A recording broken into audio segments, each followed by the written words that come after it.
Welcome to Overflow. We are so glad to have you with us this month as we are talking about service and generosity. I'm Jay Madden, and I am here with my good friend, Fidelis Kambalame. Fidelis, tell them a little bit about what you do.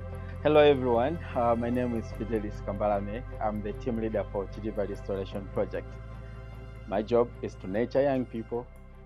For the past 10 years, I've been partnering with Peachtree Church to be able to support our students from high school, going to universities, and now here we are at Ekwendeni, and probably Jay has a lot to say about here. Well, we are at Equindini, and as we were talking about this month's overflow on generosity and service, we thought, what an appropriate place to have this conversation. Equindini began in the late 1800s. It was started by Scottish Presbyterian missionaries who were trying to bring the gospel to this part of Malawi and to halt the slave trade. And now this community is the home of a hospital, a school for health sciences, and a school of theology. And we are here at Restoration Home, a dormitory that was built by Peachtree to help female students in these schools have a safe place to go to school with clean water and solar power to really be able to be here and be the people that God has created them to be. So we are looking forward to having this conversation together with you.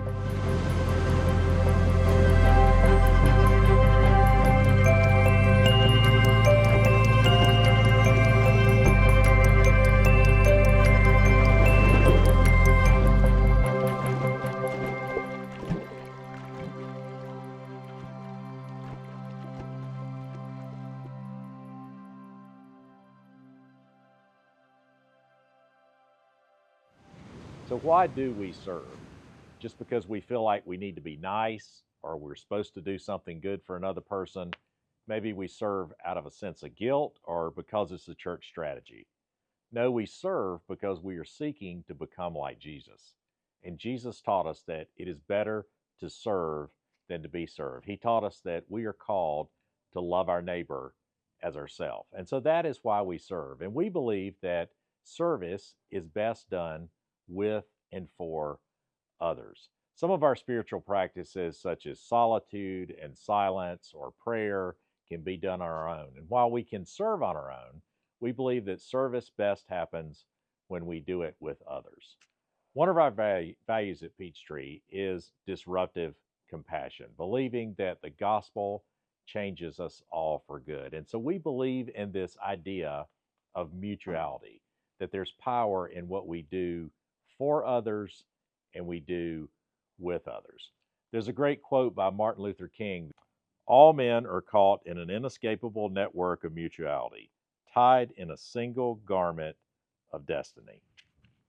We know that we live in an interconnected world, but we've known that for a long time. The Apostle Paul says that if one part of the body of Christ suffers, then all suffer. And if one part is honored, all are honored. And so we believe that serving is something that we do together for others and for ourselves, and that through that process, God changes us all to be the people that He created us to be. Well, this month we are encouraging our groups not to just talk about service, but to actually serve together and then to reflect on the experience. We believe that is an important part of what it means to follow Jesus, to serve with others. I want to give you a few tips about how to grow spiritually through service. I have found over the years that there are four very critical things that are at place with people who serve and then grow spiritually from that experience. The first is relationships. Well, that should be easy for you because you're serving together with your overflow group. But we have found that we grow most when we do something with other people, and then when we also develop relationships with those that we serve. I know that's been an important part of my experience as I have grown through the relationships I have built with people like Fidelis. The second thing is disruption. We all like to be in our comfort zone, but we all know the truth that we grow most when we are out of our comfort zone. We know that from when we are in business or when we're in sports, when we're stretched beyond what we're comfortable with. That's when we grow the most. And it's the same with our spiritual growth. So I want to encourage you to find ways to serve that stretch you beyond your comfort zone.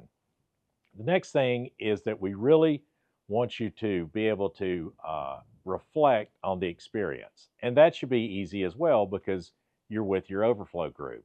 We think it's important that you don't just go and do something, but then afterwards you reflect on it. You talk about it together, you process it, you discover what each and every person learned and how God might have shifted something in your mind and your heart through that experience. And finally, integration.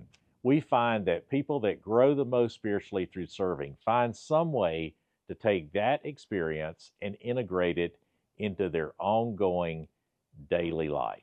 And so we hope that you will take those tips into your groups and you'll talk about them and you'll find ways not just to serve this one time, not just to check a box, but to make it a regular rhythm of your life. Just like reading your Bible, praying, worshiping, that serving will become part of who you are because that is how God created us to serve others and to love our neighbor as ourselves. Well, it's great to be here with Fidelis, and we've had this relationship for many years, and we've seen God do some amazing things in our lives. And just wanted you to share a little bit about what you have seen God do through the program here. Well, thanks that you're here. Um, our partnership with Peachtree, that's a long way. I think for the past decade or so, I've seen God working in several ways, um, starting with my personal life and then looking at the students as well, but also all the things that we've been able to do together.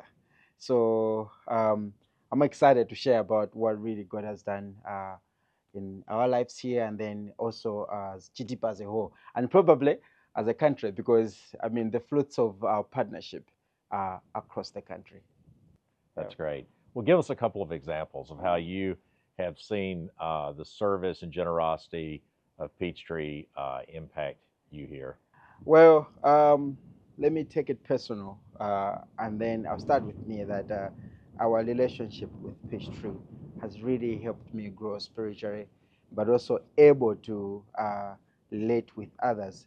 And seeing how God has been able to use the gifts from Peachtree, and then coming all the way to here, and looking at the impact it has brought to students. So I'll give specific examples of students who Peachtree has supported. Like starting from high school all the way here, we call them Sounder School. A kid starting from a little community in Chitipa that no one else could believe that, okay, maybe he has a future. But when you look at the kids now that they have gone through the Sounder School, go to university, and then graduate, now go back to the same community and be there for others. We have students like Bonaventure Kaonga, who has been a student in the program from Form 1. Now he works with Chidipa Restoration Project. It's so good to see students' lives changing from one step to the other. So if it wasn't for the generosity and the gifts from Peachtree, I'm sure, I mean, they could have been somewhere, but I don't know to what extent they would have gone in reaching out to others. You know, it's amazing to think that next year we're going to have our 100th student graduate from college from our program. We never thought that could happen, did we? Exactly. And for even for when we began, it was just like one student and then two, 5, 16. Now to see that we're getting towards 100, I'm sure maybe we can have all the sponsors from Peachtree come and experience this, because it's going to be one of the amazing journeys that we've taken together. So and here we are, after all these years, seeing all these fruits. These are just two examples, but there are plenty of students. I'll give you an example so that students from Chitipa, now they're working in the very south of Malawi, a place they will never they have never visited if it wasn't for the opportunity for them to be in school, for the opportunity to experience the generosity through Peachtree. Well, and I think Restoration Home is an interesting example as well because not only is this home for girls in this community that are attending the school, but also tell them a little bit about our students and the impact they had on actually building this project. Well, you started a very interesting topic. The restoration home, it was just a dream. Okay. What if you put up something that our students can have a place to stay when they come to university? And 8 months later or a year later, we have this beautiful structure, as you can see. And so, one thing that I've loved about this whole project that it involves everyone from a student who has been a part of the program, whether when someone went to a technical school, someone went to university, they have been a part of this journey. Uh, I still remember telling the contractor that, you know what, for you, you would actually have a lot of people around you because all our students would love to join this. So we have had students from technical school, Presnyondo, and other students who have worked tirelessly from the start to the finish of the project. And now it's a home to the girls, but at the same time, the impact it has brought to the community around. You see, all the workers that are here, they are from this community. All the workers that did the actual construction, most of them, they were from this community. So you can see that it's not just about pastry, oh, let's support this, but also what that support is able to do to other people around. So it's fun, and you see around when you go around and how that has come out together. One thing I might get you to mention too that we've been involved in for a while that I think is interesting, and since we're with the overflow theme and we're talking about water, talk a little bit about some of the water projects that we have going on this fall. So for the water project starts all the way from Chitipa. We have drilled several boreholes in Chitipa, giving access to clean water to communities, to schools, and to places whereby they would never thought they might be able one day to get clean water.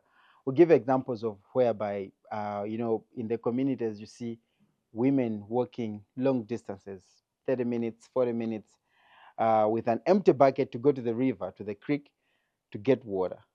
But now walking back to their homes. So if they need, for example, 15 buckets of water every day, those are 30 trips going down. But now with the provision of water close by to them, it releases the burden of women walking such long distances. So, like in our setup in Africa, men don't go to the creek to collect water, So usually it's the women doing the hard work to go collect the water. But now with water close by, it has helped the communities, apart from drinking safe water, also to reducing the burden that women go through. And, in other places that we have drilled the wells, in schools, you can imagine a whole school without access to clean water. It's chaos, especially in secondary schools, primary schools. So it's all because of the generosity that Peachtree has been able to show us. So we are grateful people, and the communities are also grateful for this water. And what we have started doing also is how can the communities use the water for economic gains? So starting to do irrigation systems with communities. They can grow the vegetables. We haven't talked about that yet, but we can to grow the vegetables that you pack peach tree, seeds of hope. They come here, they can plant, sell, and then eat in their families. So the effects are just too numerous to mention of this kind of generosity. Well, that's great, Fidelis. Thanks so much for being with us. I want to thank you for all you've done here and for your friendship through these years. Being your friend has helped me grow spiritually and become more like Christ in my life. And I think that's what happens because the gospel changes us all for good. And so, as you go to your groups, I want to encourage you to talk about, to reflect on your experiences of serving and how God might continue to work in and through you to serve the world. You're going to be looking at the story of Peter and Cornelius and how God changed their lives and grew them through their experience as well. So thanks for being with us this month in Overflow.